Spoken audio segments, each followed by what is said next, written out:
नमस्कार दोस्तों, तो मैं आप सबके सामने एक बेटी विवाह गीत गाने जा रही हूँ। तो आप लोग को वीडियो अच्छा लगे तो वीडियो को लाइक ज़रूर कीजिएगा।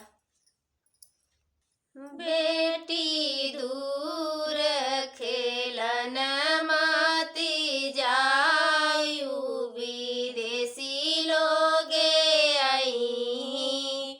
बेटी दूर खेलन माती जायु विदेशी लोगे आई। अपने पापा के गोदिया लुकाबई विदेशी फिर जई। अपने पापा के गोदिया लुकाबई विदेशी फिर जई।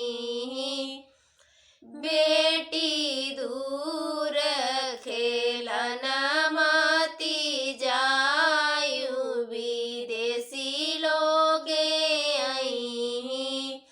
बेटी दूर खेलन माती जायु विदेशी लोगे आई।